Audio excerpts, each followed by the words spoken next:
الله وبركاته. الحمد لله رب العالمين والصلاة والسلام على رسوله الكريم أما بعد.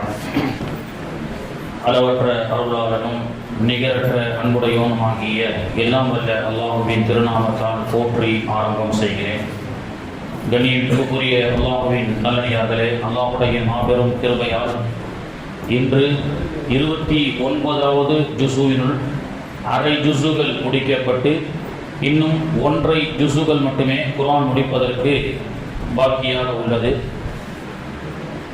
அல்லாஹுடைய கிருபையில் இன்னைக்கு சூரத்து தகாபுன், சூரத்து தலாக், ஏறக்குறைய குடும்பவியல் சம்பந்தப்பட்ட விஷயத்தை பற்றி அல்லாஹு தஆலா இன்னைக்கு ஓதப்பட்ட ஆயத்துகளில் பெரும்பாலும் சொல்லி காட்டுகின்றான். அதிலே ஒரு முக்கியமான சூறாவை நாம் ஓதினோம். சூரத்துல் முல்க் என்று சொல்லக்கூடிய தபாரக்கல்லதி பியதிஹில் முல்க் என்று தொடங்கக்கூடிய சிறப்பான ஒரு சூறா. வீடு வரை உறவு, வீதி வரை மனைவி, காடு வரை பிள்ளை, கடைசி வரை யாரோ, घर तक रिश्तेदार, बागर तक बीवी, कब्रस्तान तक रिश्तेदार, बाद कब्रस्तान में कौन அப்படின்னு கவிஞன் பாடினான். உலகத்தில் இறந்ததற்கு பிறகு நமக்கு சுடுகாட்டில் யார் நம்மளோட வருவா, அடக்கம் செய்து விட்டு எரியூட்டி விட்டு சென்று விடுவார்களே அப்படின்னு சொல்லப்பட்டதா இல்லையா? ஆனால் அதற்குண்டான விடையை அல்லாஹுடைய தூதர் அவர்கள் நமக்கு சொல்லிக் கொடுக்கிறார்கள். உலகத்திலே நம்முடைய சொந்த பந்தங்கள் எல்லாம் நம்மை ஜனாசாவை தொழு வைத்துவிட்டு அடக்கம் செய்துவிட்டு வேகமாக ஓடி சென்று விடுவார்கள். ஒரு மையத்து வீட்டுக்கு போயிருந்தேன், சரியான சண்டை. என்னன்னு கேட்டால் காலையில் 10 மணிக்கு 9 மணிக்கு ரூக்கு போயிருக்கோம், மதியானம் 12 மணிக்கு சொந்தக்காரங்களுக்குள்ள சண்டை. ஏன்னா எப்போ அடக்கிறதுன்னு சொல்லி ஒருத்தர் சொல்றாரு அசர் கி பாத் தஃபன் கர்னா அச்சா ஹை, அவர் ஏக் ஆத்மி போல்தா ஹை மக்ரிப் பாத் அசரா மக்ரிபா. இந்த மையத்தை அடக்கம் பண்றதுல அவ்வளவு பிரச்சனை. இந்த அசருக்கு பிறகு அடக்கம் பண்ணுன்னு ஒரு கோஷ்டி சொல்லிச்சுல, இது என்னன்னு பார்த்தா அதுங்களுக்கு எல்லாருக்கும் அவங்க ஊருக்கு போறதுக்கு 5:30 மணிக்கு பஸ். 5:30 மணிக்கு பஸ்ஸுக்கு போறதுக்காக மகரிபெல்லாம் லேட் ஆயிரும் அப்படி இப்படின்னு சொல்லி என்ன செய்யறாங்க. இப்ப அப்படித்தானே பேசுறாங்க. தனக்கு சாதகமாக ஒரு செய்தி இருந்தா வந்து அங்க பஞ்சாயத்துல பேசுவாங்கல்ல, அடக்கம் செஞ்சுட்டாங்க, மனைவி பிள்ளைகள் யாரோ சொந்த பந்தம் வரணும், சீக்கிரம் அடக்கம் செய்யணும். அது வேற. உலகத்துல அவ்வளவுதான். ரூகு பிரிஞ்சிச்சுன்னு சொன்னா எப்போ எடுக்கிறீங்க ஜனாசாவை அப்படின்ற பேச்சு தான் இன்னைக்கு உலகத்துல இருக்கும். இப்போ 5:30 மணிக்கு பஸ்ஸுக்காக 5:30 மணி கோஷ்டிலாம் என்ன சொல்லுது, 5:30 மணி பஸ்ஸை விட்டா நைட்டு 8 மணிக்கு தான் ஊருக்கு போக முடியாது, சீக்கிரமா வந்து அடக்கம் பண்ணிட்டு ஓடு. ஆனால் அல்லாஹ்வுடைய தூதர் அவர்கள் அப்படி நமக்கு சொல்லிக் கொடுக்கல. அம்ரு இப்னுல் ஆஸ் ரலியல்லாஹு அப்படின்ற ஒரு நபித்தோழர், முஸ்லிம் ஷரீஃப்ல பதிவு செய்யப்பட்ட ஹதீஸ், மரண படுக்கையில இருக்கிறாங்க. சுத்தி நின்ற தன்னுடைய பிள்ளைகளுக்கு சொந்தக்காரங்களுக்கு எல்லாம் வசியத் பண்றாங்க. அவங்க எல்லாம் யாருங்க? சஹாபாக்கள், சொர்க்கத்தின் சுப செய்தி சொல்லப்பட்டவர்கள். அம்ரு இப்னுல் ஆஸ் ரலியல்லாஹு அன்ஹு உட்பட எல்லா சஹாபாக்களும் சொர்க்கம் நற்செய்தி சொல்லப்பட்டவர்கள் அல்லவா. அவர்கள் மரண படுக்கையில இருந்துட்டு, எப்பா என்ன எல்லாரும் சீக்கிரமா அடக்கம் பண்ணிட்டு ஓடிடாதீங்க, அடக்கம் பண்றதுக்கு பாத்துறீங்களா, கட்ட கட்ட கட்ட கட்ட கட்ட போயிட்டே இருப்பாங்க. அவ்வளவுதான், முடிஞ்சு போச்சு. எந்த சொந்த பந்தத்திற்காக இந்த உலகத்துல அல்லாஹ்வை மறந்து தொழுவதற்கு நேரம் இல்லை, குர்ஆன் ஓத நேரம் இல்லை, ஜான் மாலையும் குர்பானி செய்யறோமோ அந்த எந்த சொந்த பந்தமும் நம்மோடு வராது. அதையும் தாண்டி மௌத்தாகிவிட்டால் ஒரு நாள் எக்ஸ்ட்ரா வைக்கிறதை யோசிப்பாங்க. அவர் கட்டிய வீடுதான், ஆனால் அங்கே இடமில்லை, கபரஸ்தானுக்கு வந்தாகணும். கபரஸ்தான்ல புதைக்கப்படக்கூடிய காட்சியை பார்த்தா 2 கீரத் நன்மைன்னாங்க ரசூலுல்லாஹ். 1 தொழுதா 1 கீரத் நன்மை, உஹது மலை அளவு. கபரஸ்தான்ல போய் அடக்கம் செஞ்சுட்டு வந்தா 2 கீரத் நன்மை. யா ரசூலுல்லாஹ், கீரத்னா என்ன? உஹது மலைன்னு சொன்னாங்க. ஏன் ஜனாசா தொழுகையும் தாண்டி கபரஸ்தான்ல போய் நின்று அதை அடக்கிறதுல கூட இருந்தா ஏன் உஹது மலை அளவு நன்மைன்னு சொன்னா நமக்கும் இப்படித்தான் ஒரு சூழல் ஏற்படும் அப்படி என்பதை தெரிந்து கொள்வதற்காக ஹாரூன் ரஷீத் பாதுஷா அவர் ஜிந்தாமே பகோத் படா பாதுஷா ஹை. அவர் மௌத்தாகக்கூடிய நேரத்துல சொல்றாரு, ஹாரூன் ரஷீத் பாதுஷா பெரிய அரசாட்சி செய்தவர், நல்ல தீன்தாரி, இறைநேசர். அவர் என்ன சொல்றார் தெரியுமா? என்னுடைய மரணத்தை மௌத்தாகி சந்தோக்குல போகும்போது என்னுடைய 2 கைகளை வெளியில தெரிகிற மாதிரி வைங்க. மக்கள் எல்லாம் கேட்பாங்க, கைகூபா ஹாரூன் ரஷீத் பாதுஷா கா ஹாத் பாகர் ஹை. என்ன ஹாரூன் ரஷீதுடைய கை வெளியில தெரியுத, சந்தோக்குல உள்ளையா வைக்கிறேன், இப்படி வெளியில தெரியுது அப்படி. அப்ப அந்த மக்கள் கேட்பாங்க, பொதுமக்கள், அவங்க இடத்துல நீங்க சொல்லுங்க, हारून रशीद बादशाह जिंदा में बादशाह है, संदोक में जाने के टाइम फकीर सा है. போக வாழும் பொழுது அவர் பாதுஷா ஆனால் செல்லும் பொழுது வெறுங்கையோடு செல்கிறார் என்பதை மக்களுக்கு உணர்த்த வேண்டும் என்று தன்னுடைய ஜனாசா சந்தோக்குள்ள போகக்கூடிய விஷயத்தை கூட ஒரு மெசேஜாக மக்களுக்கு சொல்லிவிட்டு செல்லப்பட்ட நிறைய மக்களை நம்மால் பார்க்க முடிகிறது. சஅத் ரலியல்லாஹு அன்ஹு அவர்கள் வஃபாத் ஆயிட்டாங்க. யாரு? மதீனாவுல பத்ர் யுத்தத்துல யா ரசூலுல்லாஹ் உங்களுக்காக நாங்க உயிரை கொடுக்க தயங்குறோமான்னு சொன்னார்ல ஒரு சிறுவர், அவருடைய வஃபாத். அங்கே அவருடைய கபரு குழி வெட்டப்படுகிறது. அங்கே கஸ்தூரியை விட வாசனம் அதிகமாக வருகிறது. ஆதாரபூர்வமான ஹதீஸ்ல பதிவு செய்யப்பட்ட செய்தி. ஓடோடி வருகிறார் கபராளி, அந்த கபர் வெட்டக்கூடிய கபர் வெட்டி. அல்லாஹ்வுடைய தூதரே, என்றும் இல்லாத கபர் வெட்டும் பொழுது என்றும் இல்லாத பல வாசனைகள், பல அதிசயங்களை அந்த கபர் வெட்டும் பொழுது பார்க்கிறேன். யாருடைய கபரை? சஅத் ரலியல்லாஹுடைய கபரை. அல்லாஹ்வுடைய தூதர் அவர்கள் சொன்னார்கள், என்னுடைய சஅத் மார்க்கத்திற்காக தியாகம் செய்யப்பட்ட இளைஞர் அல்லவா, அவருடைய வருகைக்காக மன்னரை அலங்கரிக்கப்பட வேண்டாமா அப்படின்னு கேட்டாங்க. அல்லாஹ் தஆலா அப்படிப்பட்ட பாக்கியத்தை நமக்கு தருவானாக. அப்படிப்பட்ட மண்ணறையிலே சஅத் ரலியல்லாஹுடைய வஃபாத்துக்கு அல்லாஹ்வுடைய அரிசி குலுங்கி சிரித்தது. மிகப்பெரிய வீரர், மார்க்கத்திற்காக செலவு செய்த சஅதுடைய ரூஹு இன்று அல்லாஹ்வுடைய தர்பாருக்கு வர இருக்கிறது என்று வானலோகத்தில் இருக்கக்கூடிய எல்லா மலக்குகளும் சந்தோஷப்பட்டார்கள். வெளிநாட்டில இருந்து 4 வருஷம் 5 வருஷம் கழிச்சு கணவன் வராரு, புள்ள வராருன்னா ஒரு சந்தோஷம் இருக்குல்ல, அந்த மாதிரி ஒரு மையத்தினுடைய ரூஹை வரவேற்பதற்கு சந்தோஷப்பட்ட வானலோகம் எல்லாம் சந்தோஷப்பட்ட ஒரு புண்ணியவர் யார் என்று சொன்னால் சஅத் ரலியல்லாஹு அன்ஹு அவர்கள். அல்லாஹ்வுடைய தூதர் அவங்களுடைய ஜனாசாவுல அப்படியே நெருக்கடியா போற மாதிரி போனாங்க. கூட்டம் கம்மி தான் இருந்தது. சந்தோக்கு தூக்குனா தானாக போகுது. ரசூலுல்லாஹ் சொன்னாங்க, லட்சக்கணக்கான மலக்குகள் சஅதை சுமந்து செல்கிறார்கள். அல்லாஹ் அந்த பாக்கியத்தை நமக்கு கொடுப்பானாங்க.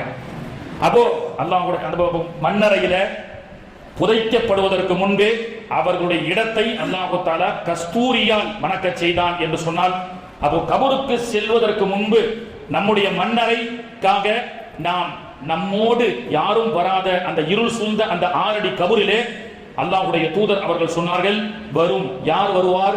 குர்ஆன் வரும்.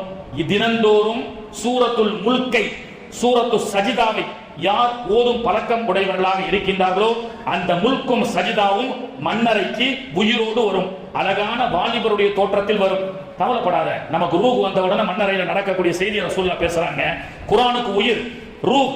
சூரத்துல் முல்க் டெய்லி ஓதுங்க. கபர் குழிக்கு சென்ற பிறகு அந்த முல்க் ஒரு அழகான இளைஞருடைய தோட்டத்திலே, என்ன பார்த்து பயப்படாத, நீ ஒன்னும் கவலைப்படாத, முன்கர் நக்கீர் வருவார், அவருக்கு பதில் சொல்வதற்கு உனக்கு நான் சாதகமாக இருக்கின்றேன் என்று சொன்னார்கள்.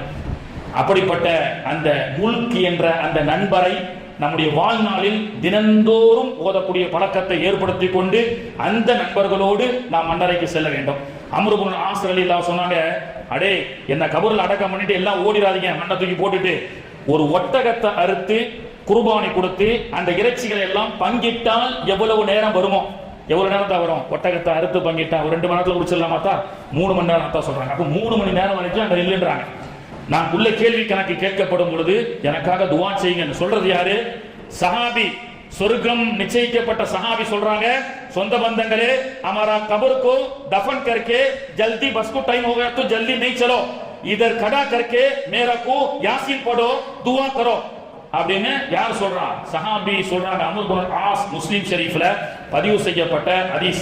ஒரு ஜனாசாவை ரசூலுல்லாஹ் அடக்கம் செஞ்சுட்டு சஹாபாக்கள் இடத்துல சொல்றாங்க, எல்லாரும் போயிடாதீங்க, இருங்க, அவருக்காக துஆ செய்யுங்க, அவர் இப்பொழுது கேள்வி கணக்கு கேட்கப்படுகிறார். பெருமானார் அவர்கள் சொல்லிக் கொடுக்கிறார்கள். அதற்காகத்தான் நாம நின்று சில இடங்கள்ல தல்கீன் ஓதுகிறோம், துஆ செய்கின்றோம் அவருக்காக. உலகத்தில் வாழும் பொழுது ஒருத்தனுக்கு உதவி செய்வதை விட அவன் இறந்ததற்கு பிறகும் உதவி செய்யக்கூடிய ஒரு அற்புதமான ஒரு மனிதாபிமானத்தை, மனித நேயத்தை அல்லாஹ்வுடைய தூதர் அவர்கள் நமக்கு சொல்லிக் கொடுக்கிறார்கள். அடுத்தபடியாக இன்னைக்கு மனைவி அமைவதெல்லாம் மனைவி அமைவதெல்லாம் இறைவன் கொடுத்த வரம் என இன்னைக்கு ஓதப்பட்ட ஆயத்துல அல்லாஹ் சொல்றான், தரபல்லாஹு மஸலல் லில்லதீன கஃபர் உம்ரஅத நூஹிம் வம்ரஅத லூத். லூத் என்ற ஒரு இறை தூதருடைய மனைவியும் நூஹ் நபியுடைய மனைவியும் காஃபிர்களாக, இறை மறுப்பாளர்களாக இருந்தார்கள். நூஹ் நபி எவ்வளவு பெரிய நபி! கிட்டத்தட்ட உலகத்தில் 950 ஆண்டுகளுக்கு மேலாக தாவத்துடைய பணியை செய்த வரலாறை பற்றி அல்லாஹ் இன்னைக்கு ஓதப்பட்ட ஆயத்திலே ஓதணும். நூஹ் என்ற சூறாவே ஓதணும். கடைசியில நூஹ் நபியினுடைய சூரத்தை நாம் ஓதினோம். அப்படிப்பட்ட நபியினுடைய வரலாறை சொல்லப்படக்கூடிய அத்தியாயத்துல கூட அவருடைய மனைவி என்னங்க? இஸ்லாம் இல்லை, ஏற்றுக்கொள்ளவில்லை. லூத் அலைஹிஸ்ஸலாமுடைய மனைவி இஸ்லாத்தை ஏற்றுக்கொள்ளவில்லை. அல்லாஹ் சொல்றான், யா அய்யுஹல்லதீன ஆமனூ, ஓ ஈமான் கொண்ட மக்களே, இன்ன மின் அஸ்வாஜிக்கும், உங்களுடைய ஜோடிகளும் அவுலாதிக்கும் உங்களுடைய பிள்ளைகளும் அதுவல்லக்கும் எனிமிகள் அப்படின்றான். உங்களுடைய மனைவி பிள்ளைகள் உங்களுக்கு எனிமி, விரோதி. ஃபஹ்தருஹும், சோ பி கேர்ஃபுல் அப்படின்றான். என்னடா இப்படி அல்லாஹ் சொல்றானே, வீட்டுல போய் சண்டை போடலாமா? அப்படி இல்லை. இந்த ஆயத்து எப்போது இறக்கப்படுதுன்னு சொன்னா, மக்காவில இருந்து ஹிஜ்ரத் செஞ்சு சஹாபாக்கள்லாம் மதீனாவுக்கு போங்கன்னு அல்லாஹ்வுடைய கட்டளை வந்துருச்சு. சில பேரால போக முடியல. ஏன்னா அவங்க மனைவி பிள்ளைங்க அவங்க காலில் விழுந்துட்டாங்க. ஐயோ நீங்களும் அவங்களோட சேர்ந்து போயிடாதீங்க, மக்கால சொத்து பத்தலாம் நிறைய இருக்கு, நம்ம எல்லாம் விட்டுட்டு போக முடியாது. சரி நீ வராட்டா போ, நானாவது போகலாம்னு சொன்னா விடல. அப்போ சில மனைவி பிள்ளைகளால அவங்களால மக்காவில இருந்து ஹிஜ்ரத் செஞ்சு மதீனாவுக்கு போக முடியல. 10 வருஷம் ஆயிடுச்சு. சஹாபாக்கள் ரசூலுல்லாஹ் தான் மக்காவுக்கு மீண்டும் வந்துட்டாங்க. வந்த உடனே இந்த மதீனாவில் போய் சஹாபாக்கள் கூட இருந்து பத்ர் உஹதுன்னு ரசூலுல்லாஹ் இருந்தாங்கல்ல, அந்த வரலாறு எல்லாம் நீ வராம போயிட்டீங்க மதீனாவுக்கு, யார வராத சஹாபாக்களோட நீங்களாம் வராம போயிட்டீங்களே, எவ்வளவு விஷயத்தை நாங்க பார்த்தோம் தெரியுமா அப்படின்னு சொல்லும் பொழுது அவர் கோபம் வருது. என்னடா இவ்வளவு பெரிய ஒரு ஜாக்பாட், 10 வருஷம் ரசூலுல்லாஹ்வோட மதீனத்து மண்ணில இருக்கிறதுக்கு உண்டான வாய்ப்பை இழந்து விட்டோமே, அதுக்கு காரணம் நம்முடைய மனைவி பிள்ளைகள் தான் சொல்லி வேகமா போய் வீட்டுல சண்டை போடுறாரு நிறைய சஹாபாக்கள். ஒன்னால தானே நான் ரசூலுல்லாஹ் கூட போக முடியாம போச்சு, சனியன திட்டமா இல்லையா, சனியன அப்படின்னு நம்ம திட்டமா இல்லையா. அந்த மாதிரி சில சண்டைகள் வரும் பொழுதுதான் அல்லாஹ் தஆலா சொன்னா, சரி வராம போயிட்டீங்க, அதுக்கு மனைவி பிள்ளைங்க காரணமாயிட்டீங்க, நான் மன்னிச்சிட்டேன். வயின் தஃபு வ தஸ்ஃபஹு வ தக்ஃபிரு, நீங்களும் மன்னிச்சு விட்டுருங்க உங்களுடைய மனைவிகளை பிள்ளைகளை, அவங்க உங்களுடைய குடும்பத்தார்கள் இல்ல, அதற்காக என் பேரை வச்சு நீ ஸ்வீட்ல சண்டை போடாதன்றான். மனைவிக்கும் கணவனுக்கும் சண்டை நடந்தால் ஷைத்தானுக்கு கொண்டாட்டம். கணவன் மனைவியை பிரிச்சுட்டா அந்த குடும்பத்தை சின்ன பின்னமாக்கலாம், அந்த வாரிசுகளை ரவுடிகளாக மோசமான வழிகாட்டுதலாக ஆக்க முடியும். எனவே தான் ஷைத்தான் நடுவுக்கடல்ல டெய்லி மீட்டிங் போடும் பொழுது ஒருத்தனை திருட வச்சேன்னு ஒருத்தன் சொல்லுவான், ஒருத்தனை விபச்சாரம் வைத்ததாக இன்னொரு ஷைத்தான் சொல்லுவான். எல்லாம் மீட்டிங் முடியும் போது நொண்டி ஷைத்தான் மட்டும் வேகமா ஓடி வருவான். ஐயா தலைவரே, என்னப்பா நான் இன்னைக்கு ஒற்றுமையா வாழ்ந்த ஒரு மனைவி கணவன் மனைவிய பிரிச்சுட்டேன், சண்டை போட்டி விட்டுட்டேன் அப்படின்னா, சபாஷ், குடிக்க வைத்ததை விட விபச்சாரம் செய்யப்படக்கூடிய கருதியை வைத்ததை விட வலிமொழி கொள்ளை செய்த ஷைத்தானை விட நீ தாண்டா சரியா செஞ்சிருக்க. ஏன்னா மனைவி கணவனுக்கு மிஸ் அண்டர்ஸ்டாண்டிங் ஆகி பாண்டிங் இல்லாட்டா அடுத்து வரக்கூடிய பிள்ளைகளுக்கு உண்டான வாழ்க்கையினுடைய ஒழுக்கம் கேள்விக்குறியாக ஆகிவிடும் என்பதற்காகத்தான் அல்லாஹ் தஆலா பாண்டிங்கா இருக்க சொல்றான். அதனால என்னுடைய விஷயத்துல சண்டை போடாத அப்படின்னு அல்லாஹ் தஆலா சொல்லி காட்டுறான். மனைவி பிள்ளைகளை கூப்பிட்டு ஒரு கடைக்கோ இடத்துக்கு வரீங்க, தொழுக முடியாத சூழல், வாய்ப்பு இருந்தா தொழுகிறோம், ஜமாத்த வர முடியல, பிள்ளைகளை ரோட்ல விட்டுட்டு வர முடியாதுன்ற சூழல்ல அவங்கள போய் திட்டக்கூடாது. உன்னால சனியா தொழுக போச்சு திட்டக்கூடாது. மனைவி பிள்ளைகளை சேஃப்டியா கொண்டு போய் விட்டுட்டு அதுக்கப்புறம் தொழுக. அதைத்தான் அல்லாஹ் சொல்றான், என்னுடைய கடமையை நிறைவேற்றதை விட உன் மனைவி பிள்ளைகளை பார் அப்படின்னு சொல்லி. சில பேர் மார்க்கத்துல ரொம்ப அல்லாஹ்வுக்கு ரொம்ப பிடித்தமா இருக்கிறவங்க சொல்லி மனைவி பிள்ளைகளை ஒதுக்கி வைப்பார்கள். அதுதான் அல்லாஹ் என்ன சொல்றான்னா, எனக்காக நீ சண்டை போடாத, மார்க்கத்துக்காக. மார்க்கத்துல ஏதேனும் தவறு செஞ்சா நான் விட்டு கொடுத்துறேன். மனைவி பிள்ளைகள் இடத்துல நல்ல முகப்பத்தா பாண்டிங்காக இருக்குன்னு சொல்லப்படுகிறது. ஆனால் எனக்கு எப்படி சண்டை ஆரம்பமாவது, கல்யாணம் ஆகுது, 2 பேரும் ஹனிமூனுக்காக கொடைக்கானலுக்கோ துபாய்க்கோ போறாங்க. கொடைக்கானலுக்கு போனா அங்க என்னத்தான் இருக்கும், நிறைய குரங்குகள் இருக்கும். அப்படியே கணவன் மனைவி 2 பேரும் திருமணம் முடிச்சு மாஷா அல்லாஹ் முதல்ல தேனிலவுக்கு கொடைக்கானலுக்கு செல்லும் பொழுது அந்த அவர் மாப்பிள்ளை சரி மனைவியை குஷிப்படுத்தலாம ஒரு ஜோக் அடிக்கலாம்னு சொல்லி அவர் என்ன சொன்னாரு, அந்த குரங்குகளை பார்த்து, பாத்தியா உன்னுடைய சொந்தக்காரங்க எல்லாம் நிக்கிறாங்க அப்படின்னாரு. ஆப்கா ரிஷியதார் சோப ஹை பந்தருக்கு தேக்கே அப்படின்னு சொல்லி. அந்த புள்ள ரொம்ப உஷாரா இருக்கா இல்லையா, அந்த அம்மா சொல்லிச்சு, ஆமாமா சோப் மேல ரிஷியதார் ஹை, எல்லாம் என்னுடைய மாப்பிள்ளை வீட்டு சொந்தம் அப்படின்னு சொல்லிச்சு. இதுல நடந்த சண்டை, விளையாட்டாக சொல்லப்பட்ட சண்டை. என்ன பார்த்து குரங்குன்னு சொல்லிட்டீங்க, எங்க அத்தா அம்மாவை பார்த்து குரங்குன்னு சொல்லிட்டீங்க, பஞ்சாயத்து வரைக்கும் வருதுங்க. தேன் நிலவுல போய் குரங்குன்னு விளையாட்டாக சொல்லப்பட்ட அந்த விளையாட்டு கணவன் மனைவி பிற்காலத்துல பல சண்டைகள் ஏற்பட்டு பஞ்சாயத்துக்கு வரும்பொழுது என்னுடைய அத்தா அம்மா பார்த்து குரங்குன்னு சொல்லுது என்று சொல்லக்கூடிய அளவுக்கு அல்லாஹ் அதைத்தான் சொல்றான். இணக்கமாக மனைவி பிள்ளைகளோடு இணக்கமாக நடங்க. இங்க நிறைய வாலிபர்கள் இருக்கீங்க, வாலிபர்கள் செய்யக்கூடிய துவாவிலேயே சிறப்பான துவா என்ன தெரியுமா, எனக்கு பொருளாதாரத்தை கொடு, நல்ல வேலையை கொடு, +2ல நல்ல மார்க் வாங்கக்கூடிய இதை கொடுன்னு சொல்றதை விட எனக்கு நல்ல ஜோடியை கொடுன்னு கேட்கறது தான் சிறப்பான துவான்னு ரசூலுல்லாஹ் சொன்னாங்க. ஏன்னா மனைவியும் மனைவிக்கு கணவனும் சாலிகாக அமைந்து விட்டால், தம்பி பேசிக்கிறாங்க நம்ம இனிமேல் நாளையில இருந்து அப்படிதான் துவா செய்யணும்னு, எல்லாரும் துவா செய்யலாமா? அவன் ஆஜியார் ரொம்ப சந்தோஷமா இருக்கு, அதிலிருந்து வர மனைவியை சாலிகான மனைவியா தாங்க நம்ம எங்க செய்ய முடியும்? அவரை வீட்டுல இருந்து ஹோம் மினிஸ்டர் அடிக்க வந்துருவாங்க. திருமணம் ஆகாத தம்பிகள் அந்த மாதிரி செய்யலாம். இன்னைக்கு அல்லாஹ்வுடைய கிருபையில சாலியான மனைவியை பார்க்க வேண்டும். இன்னைக்கு எல்லாமே பொருளாதார ரீதியாக ஆகிவிட்டது. நல்ல ஒரு நேரத்துல பொண்ணுக்கு மாப்பிள்ளை கிடைக்கலன்னு சொன்னாங்க, ஆனா இன்னைக்கு மாப்பிள்ளைகள் வரக்கத்தா இருக்கிறாங்க தம்பிகள். ஆனா இந்த அழகான ஒழுக்கமான தம்பிகளை திருமணம் முடிக்கிறதுக்கு நம்ம பெண் பிள்ளைகள் தயாரா இல்ல. ஏன்னா இந்த மாதிரி சாலிகான நல்ல பிள்ளைகளை பிடிக்கிறது இல்ல. காஃபிரா கடுக்கா வச்சுட்டு ரவுடி மாதிரி இருக்கக்கூடிய பையனை தான் வாட்ஸ்அப்ல விரும்புது. இன்னைக்கு நிறைய என்கேஜ்மெண்ட் ஆன பிறகு, நிச்சயதார்த்தம் ஆனதற்கு பிறகு ஊரறிய ஜமாத்துல இந்த மணமகனுக்கு இந்த மகளை திருமணம் செய்வதாக முடிவு செய்யப்பட்டிருக்கிறது சொல்லி பரிசம் போட்டதற்கு பிறகு நிறைய அவர்களுக்குள்ள பேசக்கூடிய ஒரு சூழல் ஏற்படுகிறது அல்லவா.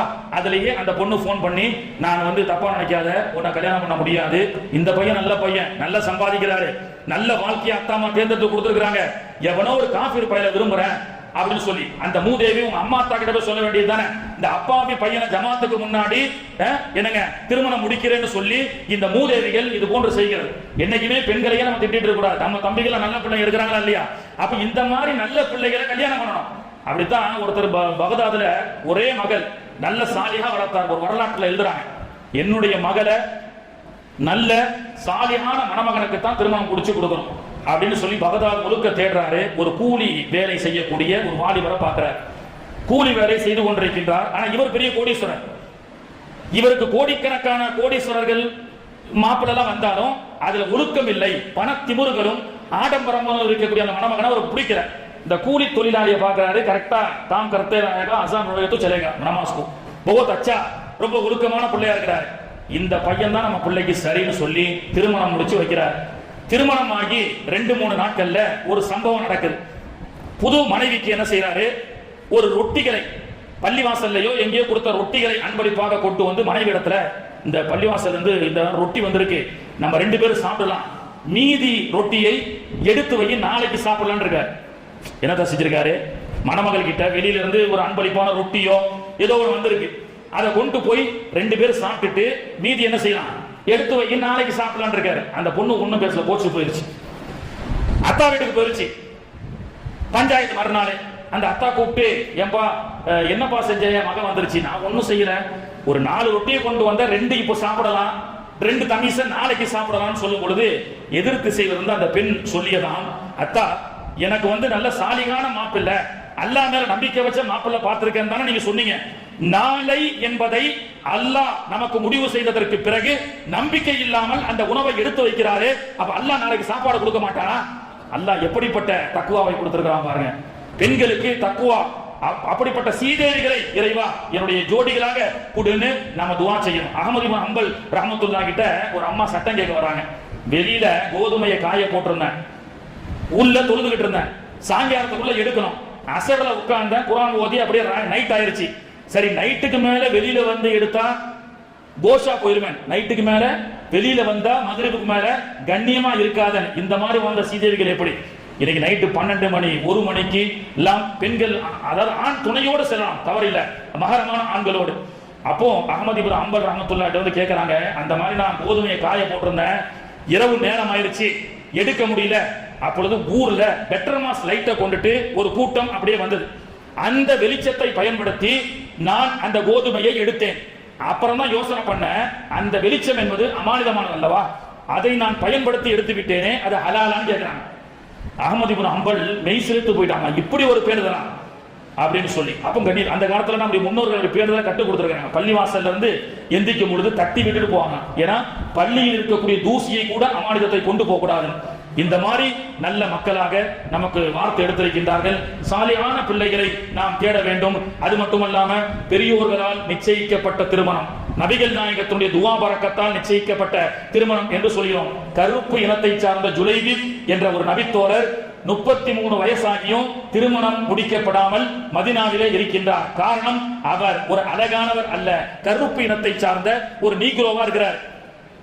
அல்லாஹ்வுடைய தூதர் அவரை பார்த்து, என்ன ஜுலைபிப், முஸ்லிம் ஷரீஃப்ல பதிவு செய்யப்படுகிறது, என்ன ஜுலைபிப், ஏன் ரொம்ப சோகமா இருக்கீங்க? இல்லை யா ரசூலல்லாஹ், எனக்கு யாரும் பொண்ணு கொடுக்க மாட்டேங்கிறாங்க. இப்ப நிறைய தம்பிகள் இருக்கிறாங்க, பெண்கள் தான் ரொம்ப கனவு ஜாஸ்தி. நல்ல இன்ஜினியரிங் மாப்பிள்ளை எல்லாம் எதிர்பார்க்கறது பிரச்சனை கிடையாது, சாலியான மாப்பிள்ளையா இருக்கிறாரா அப்படின்றத பாக்குறது இல்ல. அப்போ என்னதான் சொன்னேன், ஜுலைபிப் ரலியல்லாஹு அன்ஹு அவர்களை பார்த்து ரசூலுல்லாஹ், ஏன் ரொம்ப கவலையா இருக்கீங்க? 33 வயசு ஆயிடுச்சியா ரசூலுல்லாஹ், பொண்ணு கிடைக்கல. மதீனால எல்லாம் அழகும் சௌந்தரியம் முக்கிய பொண்ணுகளா இருக்கிறாங்க. பிலால் ரலியல்லாஹுடைய வீடு ஒரு பள்ளிவாசல். மதீனாவுக்கு போனீங்கன்னா மஸ்ஜித் பிலால்னு ஒன்று இருக்கும். 4 குறைஷி அழகான பெண்கள் பிலாலுக்கு மனைவி. அவர்கள் குடும்பம் நடத்திய வீடு பள்ளிவாசல், மஸ்ஜிதே பிலால். பக்கத்துல போனீங்கன்னா பிலால் மார்க்கெட்னு ஒன்று இருக்கும், அதுதான் பிலால் ரலியல்லாஹுடைய வீடு.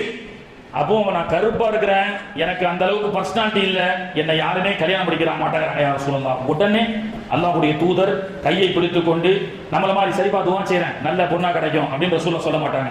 கையை பிடிச்சி ஒரு அன்சாரியுடைய வீட்டுக்கு சென்று, ஜுலைபி உங்க வீட்டுல பொண்ணு இருக்கா, வயசுக்கு வந்த புள்ள? ஆமா. தோ ஜுலைபி, இவருக்கு திருமணம் முடித்து கொடுங்கன்னு சொன்னாங்க.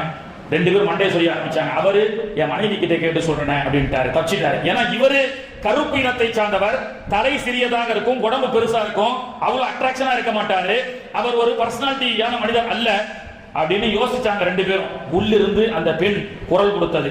அதனாலதான் அழக பார்க்காது. அல்லாஹ்வுடைய தூதர் அவர்கள் இடத்துல அந்த அம்மா, அந்த புள்ள, அந்த பெண் புள்ள அம்மா தாவை பார்த்து சொல்லிச்சு, மாப்பிள்ளை கருப்பா இருக்காருன்னு யோசிக்கிறீங்களா?